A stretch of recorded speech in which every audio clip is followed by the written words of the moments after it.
ನಮಸ್ಕಾರ ಸ್ನೇಹಿತರೆ. ಇವತ್ತಿನ ವಿಡಿಯೋ ತುಂಬ ವಿಶೇಷವಾದದ್ದು.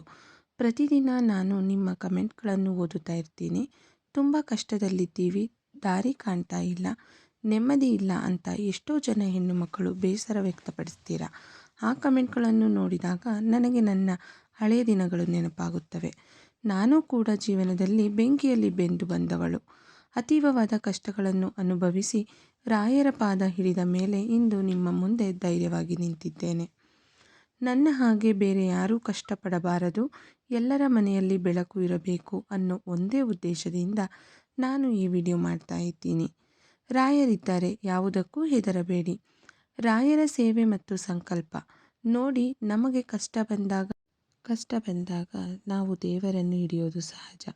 ಆದರೆ ಆ ನಂಬಿಕೆ ದೃಢವಾಗಿರಲಿ.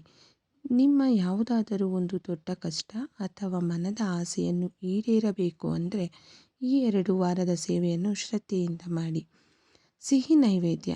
ನೀವು ಮನೆಯಲ್ಲಿ ಏನಾದರೂ ಒಂದು ಸಿಹಿ ಪದಾರ್ಥವನ್ನು ತಯಾರಿಸಿ, ಅದು ಪಾಯಸ ಇರಲಿ ಅಥವಾ ಸಕ್ಕರೆ ಅಚ್ಚು ಇರಲಿ, ಅದನ್ನು ರಾಯರ ಫೋಟೋ ಮುಂದೆ ಇಟ್ಟು ಭಕ್ತಿಯಿಂದ ಪ್ರಾರ್ಥಿಸಿ. 2 ವಾರದ ಪೂಜೆ. ಈ ಪೂಜೆಯನ್ನು ಸತತವಾಗಿ 14 ದಿನಗಳು ಅಂದರೆ 2 ವಾರ ಮಾಡಿ ಪ್ರತಿದಿನ ರಾಯರ ಅಷ್ಟೋತ್ತರ ಅಥವಾ ಸ್ತೋತ್ರಗಳನ್ನು ಪಠಿಸಿ. ಸಂಕಲ್ಪನ ಈ ರೀತಿ ಮಾಡಿ. ಈ 2 ವಾರ ಮುಗಿಯುವಷ್ಟರಲ್ಲಿ ನೀವು ಅಂದುಕೊಂಡ ಕೆಲಸಕ್ಕೆ ಒಂದು ದಾರಿ ಸಿಗುತ್ತೆ. ನಿಮ್ಮ ಮನಸ್ಸಿನ ಭಾರ ಕಡಿಮೆಯಾಗಿ ಒಳ್ಳೆ ಕಾಲ ಶುರುವಾಗೋದನ್ನು ನೀವೇ ಗಮನಿಸ್ತೀರಾ. ಮನೆಯ ಶುದ್ಧತೆ ಮತ್ತು ನಿಯಮವನ್ನು ಸರಿಯಾಗಿ ಪಾಲಿಸಬೇಕು. ಪೂಜೆಯ ಜೊತೆಗೆ ನಾವು ಕೆಲವು ಶಿಸ್ತಿನ ನಿಯಮಗಳನ್ನು ಪಾಲಿಸಬೇಕಾಗುತ್ತದೆ. ಇದು ತುಂಬ ಮುಖ್ಯ. ಮನೆಗೆ ಯಾರು ಬಂದರೂ, ಅವರು ನೆಂಟರಿರಲಿ ಅಥವಾ ಪರಿಚಯದವರಿರಲಿ, ಅವರು ಮನೆ ಒಳಗೆ ಬರುವ ಮುನ್ನ ಹೊರಗಡೆ ಕಾಲು ತೊಳೆದುಕೊಂಡು ಬರುವಂತೆ ಹೇಳಿ. ನಾವು ಹೊರಗಿನಿಂದ ಬರುವಾಗ ನಮ್ಮ ಜೊತೆ ನಕಾರಾತ್ಮಕ ಶಕ್ತಿ ಅಂದರೆ ನೆಗೆಟಿವ್ ಎನರ್ಜಿ ಬರುವ ಸಾಧ್ಯತೆ ಇರುತ್ತೆ. ಕಾಲು ತೊಳೆದು ಒಳಗೆ ಬರೋದ್ರಿಂದ ಮನೆಯಲ್ಲಿನ ದೈವಿಕ ಕಳೆ ಮತ್ತು ಧನಾತ್ಮಕತೆ ಅಂದರೆ ಪಾಸಿಟಿವ್ ಎನರ್ಜಿ ಹಾಗೆಯೇ ಉಳಿಯುತ್ತೆ. ಈ ಒಂದು ಸಣ್ಣ ಬದಲಾವಣೆ ನಿಮ್ಮ ಜೀವನದಲ್ಲಿ ದೊಡ್ಡ ಬದಲಾವಣೆ ತರುತ್ತೆ. ಅನುಭವದ ಮಾತುಗಳು. ನಾನು ಯಾಕೆ ರಾಯರ ಸೇವೆಯನ್ನು ಒತ್ತಿ ಹೇಳ್ತೀನಿ ಅಂದರೆ, ರಾಯರು ಭಕ್ತರ ಮೊರೆಗೆ ಬೇಗ ಓಗೊಡುವವರು. ನಾನು ತುಂಬ ಕೆಳಮಟ್ಟದಿಂದ ಬಂದವಳು. ಎಷ್ಟೋ ರಾತ್ರಿಗಳು ಕಣ್ಣೀರು ಹಾಕಿದ್ದೀನಿ.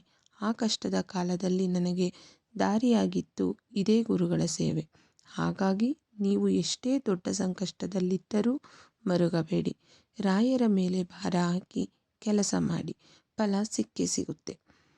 ಮುಕ್ತಾಯ. ಈ ವಿಡಿಯೋ ನಿಮಗೆ ಇಷ್ಟವಾದರೆ ಲೈಕ್ ಮಾಡಿ ಮತ್ತು ನಿಮ್ಮಂತೆಯೇ ಕಷ್ಟದಲ್ಲಿರುವವರಿಗೆ ಇದನ್ನು ಶೇರ್ ಮಾಡಿ. ನಿಮಗೆ ಇನ್ಯಾವ ರೀತಿಯ ಮಾಹಿತಿ ಬೇಕು ಅಥವಾ ಏನಾದರೂ ಅನುಮಾನಗಳಿದ್ದರೆ ಕಮೆಂಟ್ ಸೆಕ್ಷನ್ನಲ್ಲಿ ತಿಳಿಸಿ. ನಾನು ಖಂಡಿತ ಉತ್ತರಿಸ್ತೇನೆ.